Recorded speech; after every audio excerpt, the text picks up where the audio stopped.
Shalom, selamat pagi. Puji dan syukur kepada Tuhan, kita semua dalam keadaan baik, senantiasa dalam penyertaan dan perlindungan Tuhan. Hari ini kita akan melanjutkan pembacaan firman Tuhan dari kitab Bilangan pasal 5. Sebelumnya marilah kita sama-sama berdoa. Bapa kami yang di surga, terima kasih atas penyertaan-Mu dan pertolongan-Mu di dalam hidup kami. Sebentar lagi kami akan melanjutkan pembacaan firman-Mu. Biarlah melalui firman-Mu, kami dapat semakin mengerti maksud hati-Mu, sehingga kami dapat semakin bertumbuh di dalam Kristus, dan dapat berbuah yang manis untuk sesama kami. Amin. Bilangan 5, peraturan mengenai orang-orang yang najis. Tuhan berfirman kepada Musa, perintahkanlah kepada orang Israel, supaya semua orang yang sakit kusta, semua orang yang mengeluarkan lelehan, dan semua orang yang najis oleh mayat disuruh meninggalkan tempat perkemahan. Baik laki-laki maupun perempuan haruslah kau suruh pergi, keluar tempat perkemahan haruslah mereka kau suruh pergi, supaya mereka jangan menajiskan tempat perkemahan di mana aku diam di tengah-tengah mereka. Maka orang Israel berbuat demikian, mereka menyuruh orang-orang itu meninggalkan tempat perkemahan, seperti yang difirmankan Tuhan kepada Musa, demikianlah diperbuat orang Israel. Peraturan mengenai penebusan salah. Tuhan berfirman kepada Musa, berbicaralah kepada orang Israel, apabila seseorang, laki-laki atau perempuan, melakukan sesuatu dosa terhadap sesamanya manusia, dan oleh karena itu berubah setia terhadap Tuhan, sehingga orang itu menjadi bersalah.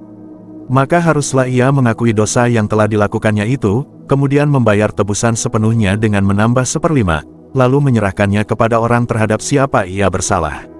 Tetapi apabila orang itu tidak ada kaumnya, kepada siapa dapat dibayar tebusan salah itu, maka tebusan salah yang harus dibayar itu menjadi kepunyaan Tuhan, dan adalah bagian imam, belum terhitung domba jantan pendamaian yang dipakai untuk mengadakan pendamaian bagi orang itu. Dari persembahan-persembahan kudus yang disampaikan orang Israel kepada imam, persembahan khususnya adalah bagian imam. Sedang persembahan-persembahan kudus yang dibawa oleh seseorang adalah bagian orang itu sendiri, hanya apa yang diserahkannya kepada seorang imam adalah bagian imam itu. Hukum mengenai perkara cemburuan. Tuhan berfirman kepada Musa, berbicaralah kepada orang Israel dan katakanlah kepada mereka, apabila istri seseorang berbuat serong dan tidak setia terhadap suaminya, dan laki-laki lain tidur dan bersetubuh dengan perempuan itu, dengan tidak diketahui suaminya, karena tinggal rahasia bahwa perempuan itu mencemarkan dirinya, tidak ada saksi terhadap dia, dia tidak kedapatan. Dan apabila kemudian roh cemburu menguasai suami itu, sehingga ia menjadi cemburu terhadap istrinya, dan perempuan itu memang telah mencemarkan dirinya, atau apabila roh cemburu menguasai suami itu, sehingga ia menjadi cemburu terhadap istrinya, walaupun perempuan itu tidak mencemarkan dirinya, maka haruslah orang itu membawa istrinya kepada imam. Dan orang itu harus membawa persembahan karena perempuan itu sebanyak 1/10 eva tepung jelai, yang ke atasnya tidak dituangkannya minyak dan yang tidak dibubuhinya kemenyan. Karena korban itu ialah korban sajian cemburuan, suatu korban peringatan yang mengingatkan kepada kedurjanaan. Maka haruslah imam menyuruh perempuan itu mendekat dan menghadapkannya kepada Tuhan.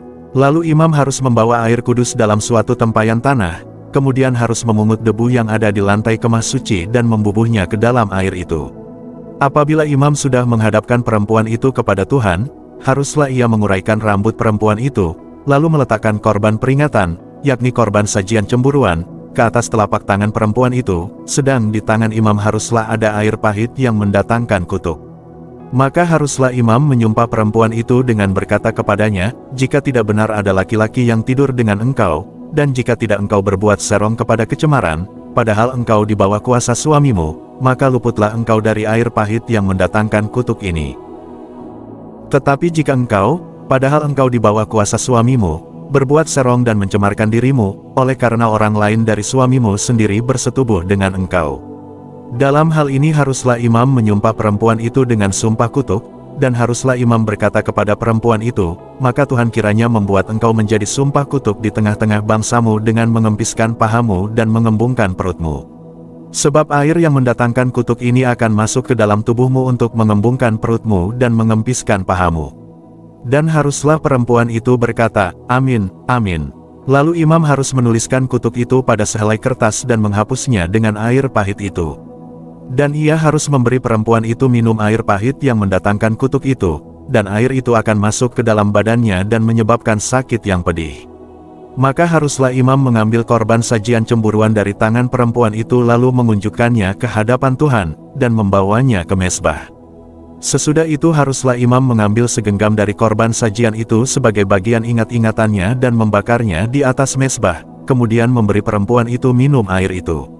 Setelah terjadi demikian, apabila perempuan itu memang mencemarkan dirinya dan berubah setia terhadap suaminya, air yang mendatangkan sumpah serapah itu akan masuk ke badannya dan menyebabkan sakit yang pedih, sehingga perutnya mengembung dan pahanya mengempis, dan perempuan itu akan menjadi sumpah kutuk di antara bangsanya. Tetapi apabila perempuan itu tidak mencemarkan dirinya, melainkan ia suci, maka ia akan bebas dan akan dapat beranak. Itulah hukum tentang perkara cemburuan, kalau seorang perempuan telah berbuat serong dan mencemarkan dirinya, padahal ia di bawah kuasa suaminya. Atau kalau roh cemburu menguasai seorang laki-laki, sehingga ia cemburu terhadap istrinya, ia harus menghadapkan perempuan itu kepada Tuhan dan imam haruslah melaksanakan seluruh hukum ini kepada perempuan itu. Laki-laki itu akan bebas daripada salah, tetapi perempuan itu haruslah menanggung akibat kesalahannya. Amin. Kitab Bilangan pasal 5 menekankan pentingnya menjaga kesucian dan keadilan dalam masyarakat Israel. Berikut adalah makna utama pasal ini. 1. Pembersihan perkemahan. Umat harus menjaga kebersihan ritual dengan mengasingkan mereka yang terinfeksi penyakit menular, agar komunitas tetap suci.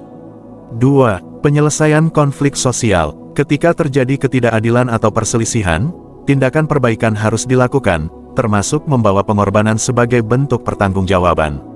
3. Kesetiaan dalam pernikahan. Pasal ini mengatur cara menangani dugaan perselingkuhan dalam pernikahan, dengan prosedur yang menjunjung tinggi keadilan dan kebenaran.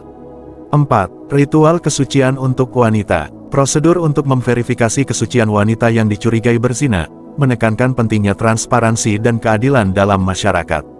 5. Keadilan sosial. Secara keseluruhan, pasal ini mengajarkan bahwa keadilan harus dijunjung tinggi dalam setiap aspek kehidupan, baik dalam hal penyelesaian konflik maupun menjaga moralitas dalam hubungan sosial. Kesimpulan, pasal 5 mengajarkan tentang pentingnya menjaga kesucian komunitas, menyelesaikan konflik secara adil, dan menegakkan keadilan moral dalam masyarakat Israel. Ini menegaskan nilai kejujuran, pertanggungjawaban, dan kesetiaan dalam hubungan sosial dan pernikahan. Demikian pembacaan firman Tuhan beserta maknanya untuk hari ini. Sampai berjumpa lagi besok. Tuhan Yesus senantiasa memberkati kita semua. Amin.